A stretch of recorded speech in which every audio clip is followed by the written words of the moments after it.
All righty, it's 1 o'clock on a Monday. That means Lorenzo Neal in the house. Hello. And you can also hear Lorenzo Neal tonight at 6 o'clock with Sean Salisbury, the football hour. The football hour. Hey, Lo, what's going on? Hey, not a whole lot, guys. How we doing? Big win yesterday, right? Yeah. Hey, here's what I want to know. How can the best quarterback on your roster be the third stringer? Yeah, I'll tell you right now. You're talking about how you talking about Purdy. Why was he the third stringer? Is that what you're trying to say? Or was that what you're alluding to? Yeah, I'm saying he looks pretty good, man. So you're trying to say that he should have been starting all along. Is that what you're trying to say, Steiny? I'm trying to say that the fact. Okay, I'm going to say it. Starting Trey Lance was a joke. That's what I think. You see what I'm dealing with, Lo? Yes, Guru. Guru, give him some water. Give him some water, Lorenzo. Guru. Give him H2O. I'm kind of messing around here, but actually I'm kind of not. To me, Kyle Shanahan started the third best quarterback at the start of this season for the Niners. Yeah, you know what? I do look at it like this, that if you said it, you looked at training camp and you talk about going through who had the most accurate and who was probably the most ready for the system, I don't necessarily disagree. I think when you hear the things that's coming about Purdy and how he was playing in preseason, and you look at what he was able to do, even in preseason, you watch him. Remember, he came in for that drive, and he was just running out the clock. Watch him get the clock down to 2 seconds, and he was snapped. He functioned like a veteran guy early. The guys, you look at him, you think about where he's come from, the school, you think, okay, is this guy going to be ready, but he was he's been ready, and he's right now meeting expectations, and I think he surpassed expectations when you look at what he was able to do yesterday. So I understand what you're saying. I don't think that he has a bigger arm than Jimmy, nor did he have it than Lance. But when you watch him yesterday in the pocket, his ability to make people move and miss and make it look effortlessly. When you see the things that he did on that touchdown run, how he was able to get out of harm's way and get into the end zone. I don't think Jimmy gets in the end zone. You watch the play. I don't know if you guys watched it. Probably the first quarter. He was throwing a quick screen, throwing the ball right out to the receiver. There was an unblocked guy coming in. He steps up, turns his shoulder sideways, and gets the ball out of his hand. Jimmy would have took a sack. So when you look at the things that he's able to do, I told you guys last week that they were going to move the pocket. You saw him on the bootlegs. You saw him even on a bootleg, a naked boot. The defensive end came up the field. He was able to make the guy miss and still throw the ball over to Kyle Juszczyk.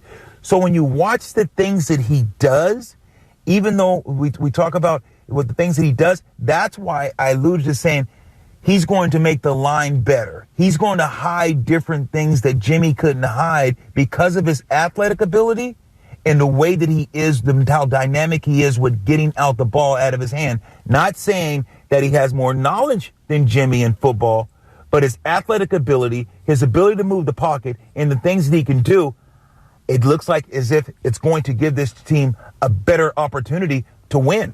Lo, I told Steiny in the green room, I said, look, the churches are full all across the country and the world because people want hope. They want to have something to believe in. I got to be honest. When Jimmy went down, I said, oops, Saran, it's over. I thought the Niners collectively and coaching were better than Philly and Dallas because I think that's who's in their way.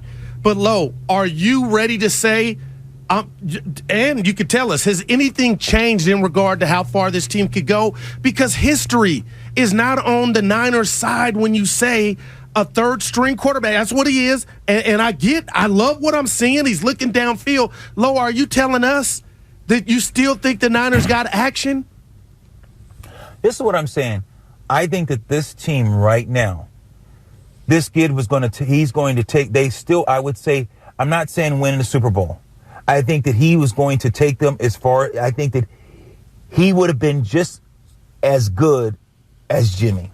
What I've seen in 2 weeks, and I don't know how, Guru, you can't say that touchdown scrambling. No, it was great.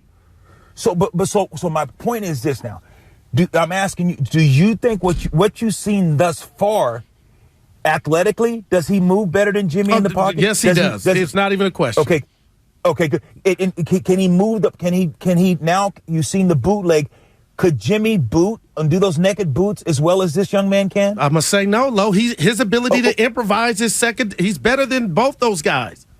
And I agree with. Okay, so with that being said, why would you not say that he gives them the same chance that they had before Jimmy got injured? Because of history, Lo, that's all. And you can say, oh, that ain't good enough because of history. No, I get, no, but here's the deal. I do agree with you when it comes to a rookie quarterback or a guy who hasn't played really. And I understand what you're talking about with history.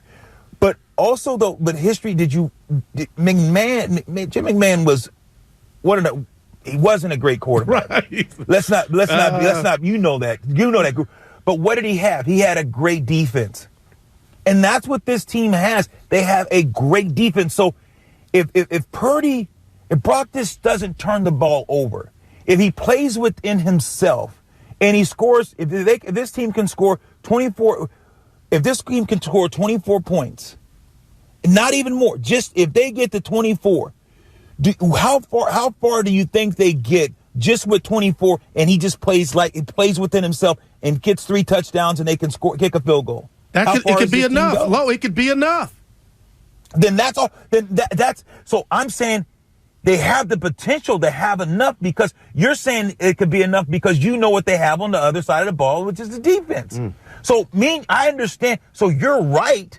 The difference is I'm accounting for, and I think Steiny's accounting for, because this defense, they've shown that they can pick it up and they're playing at a very, very high level.